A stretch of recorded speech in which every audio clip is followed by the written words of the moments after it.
chaos in the streets, and then we're going to grab hold of power. That's a stated principle of a Marxist.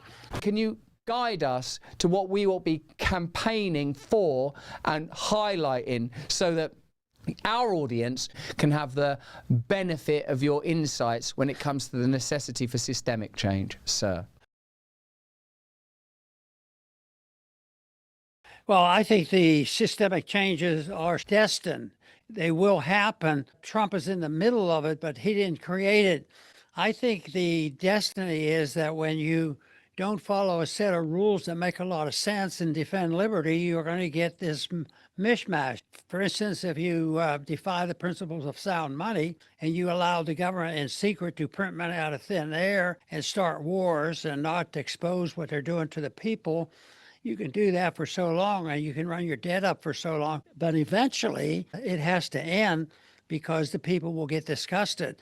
And it's up for grabs because right now we're getting violence in the streets and chaos. That's a stated principle of a Marxist, chaos in the streets. And then we're going to grab hold of power. What do we see today? Communists and socialists winning major elections in our country. It's going to get a lot worse. It's a result of a principle that we endorsed 100 years ago, and that was the debasement of the currency and the giving up of the currency and opening up the doors to those hungry for power to, in secret, be able to manipulate all the economy for special favors. The founders were very clear. Only gold and silver were to be used as legal tender.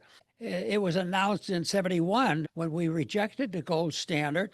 I have directed Secretary Connally to suspend temporarily the convertibility of the dollar into gold or other reserve assets. Because we left out, and that opened up the doors. I'm amazed that the corruption and the fraudulent and the counterfeiting of money has lasted this long.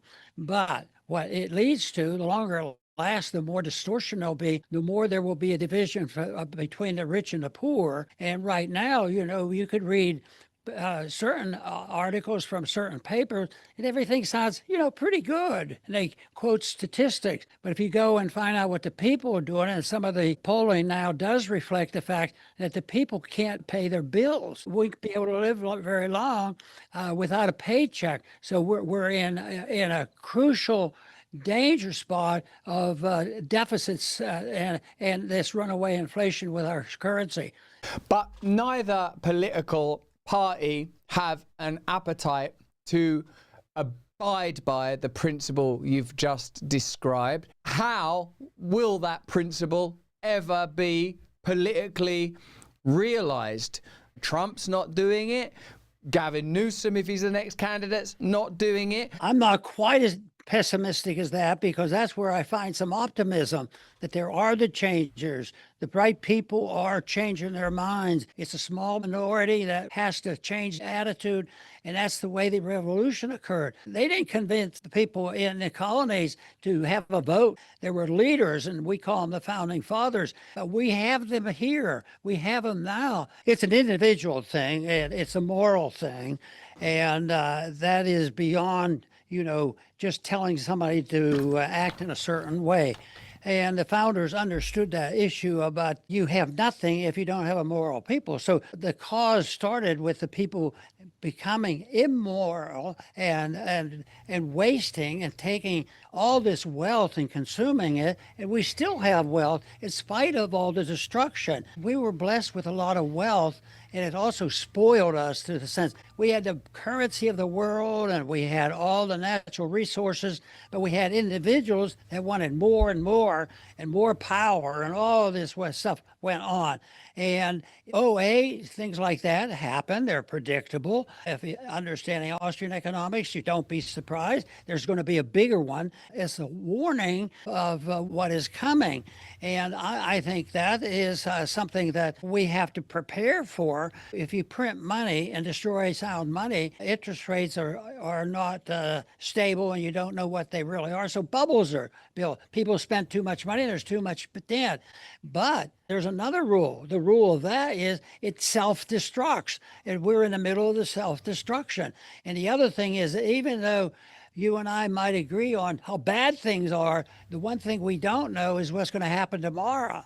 or the next day. This makes people very, very nervous. And that's why we will have violence, but we still have to have the spirit of the founders, the understanding of Austrian economics and the basic principles of liberty and basic principles of no lying and no stealing.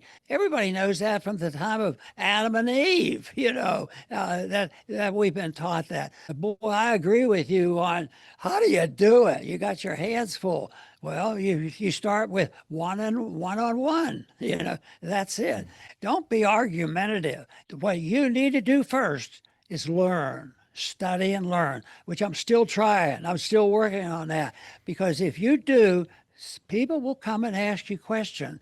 And I remember the first time that happened in Congress.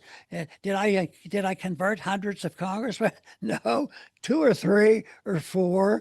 But one person goes a long way. And the whole thing is building a new remnant maintains the truth.